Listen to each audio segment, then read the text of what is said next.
ভাই বোনেরা, আমরা এখন দেখব পানি উন্নয়ন বোর্ডের ঊর্ধ্বতন হিসাব সহকারী পদের লিখিত গণিত প্রশ্নের সমাধান। আমাদের প্রশ্ন নম্বর শুরু হবে 13 নম্বর অঙ্ক দিয়ে। আমাদের 13 নম্বর অঙ্কে বলা আছে, একটি বোনাস অ্যাকাউন্টে 6 বছরে টাকা দ্বিগুণ হয়, ওই অ্যাকাউন্টে শতকরা সুদের হার কত? ওই অ্যাকাউন্টে শতকরা সুদের হার কত? তো আমরা যদি প্রথমে এভাবে শুরু করি, ধরি যে বোনাস অ্যাকাউন্টে টাকা জমা রাখা হয়েছে 100 টাকা। ধরি বোনাস অ্যাকাউন্টে টাকা জমা রাখা হয়েছে 100 টাকা। সুতরাং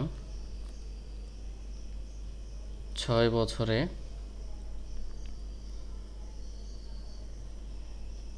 টাকা হবে দ্বিগুণ, সমান হচ্ছে 100 গুণন 2 সমান হচ্ছে 200 টাকা। 200 টাকা হলো। তো তাহলে এখানে হচ্ছে আমাদের মুনাফা কত হবে? মুনাফা সমান হচ্ছে সুদ আসল মাইনাস হচ্ছে আসল। তো আমাদের সুদে আসল হচ্ছে 200 টাকা, মাইনাস আসল হচ্ছে আমাদের 100 টাকা। সুতরাং আমাদের মুনাফা হবে হচ্ছে 100 টাকা। তো এখন আমরা নির্ণয় করি যে আমাদের শতকরা সুদের হার কত। এটা আমরা সূত্রের সাহায্যেও করতে পারি, আবার ব্রড করেও যদি করতে চাই করতে পারি। 100 টাকার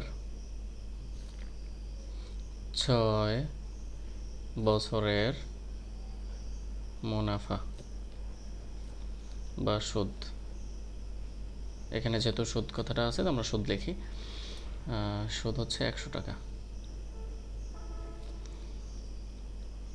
100 টাকার 1 বছরের সুদ কত হবে? 100 ডিভাইড বাই 6। তো এটাকে আমরা ভাগ করলে পাবো হচ্ছে 16/2/3%। এটি হচ্ছে এই প্রশ্নের উত্তর। যেহেতু আমাদের বলা আছে শতকরা সুদের হার কত, শতকরা বললে হচ্ছে 100। 100 টাকায় 1 বছরের সুদ কত, এটা হচ্ছে শতকরা। শতকরা মানে হচ্ছে 100 টাকার 1 বছরে যা হবে সেটা হচ্ছে শতকরা। এটি হচ্ছে আমাদের প্রশ্নের উত্তর।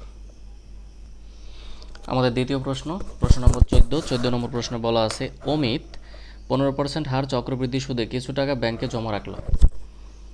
চক্রবৃদ্ধি সুদের পরিবর্তে সরল সুদে টাকা জমা রাখলে 2 বছর পর সে 2400 টাকা সুদ পেত।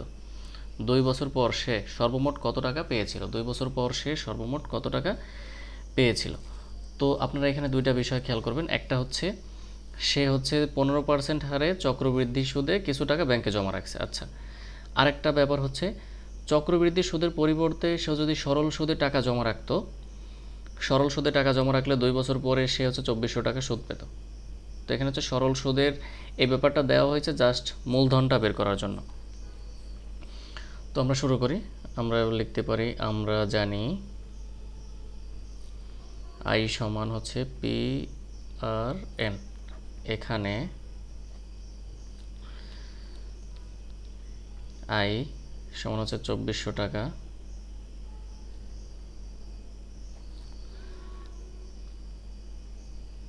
এন সমান হচ্ছে 2 বছর,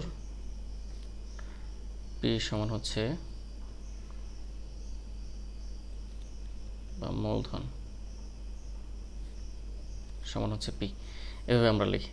তো আমাদের ইন্টারেস্ট হচ্ছে 2400 টাকা, ইন্টারেস্ট 2400 টাকা, পি হচ্ছে মূলধন, আর ইন্টারেস্ট রেট হচ্ছে কত? 15%। চক্রবৃদ্ধি সুদের পর সরল সুদের টাকা রাখলে 2 বছর পর সে 2400 টাকা পেত। 15%। তো 2400 টাকা আমরা 15% লিখি, এন হচ্ছে 2। তো এই 2 দিয়ে এটাকে কাটাকাটি করে থাকে হচ্ছে 1200 থাকলো। 1200 থাকার পরে হচ্ছে আমরা 15 দ্বারা যদি কাটাকাটি করি, 15 দ্বারা 1200 কাটাকাটি করলে হচ্ছে আসবে হচ্ছে 80। এই 80। তো সুতরাং পি সমান হচ্ছে 8000। সুতরাং পি সমান হচ্ছে 8000 টাকা। তো আমরা মূলধন বের করলাম। মূলধন বের করার পর এখন হচ্ছে আমাদের সে 2 বছর পর সে সর্বমোট কত টাকা পেয়েছিল এটা বের করতে হবে। যেহেতু সে চক্রবৃদ্ধি সুদে ব্যাংকে টাকা জমা রাখছে, সেহেতু সে 2 বছর পরে কত টাকা পেয়েছিল। তো চক্রবৃদ্ধি সুদের ইন্টারেস্টের ক্ষেত্রে আমরা যে সূত্রটা ব্যবহার করি,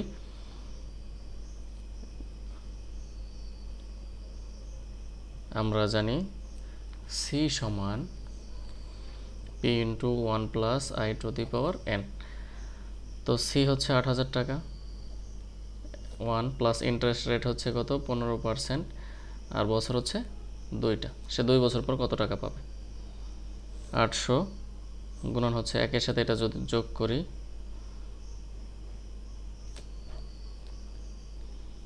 8,000 গুণন হচ্ছে 1.3225, তো এখানে গুণ করলে আসে 10,580 টাকা। তো সে সর্বমোট হচ্ছে এত টাকা পেয়েছিল।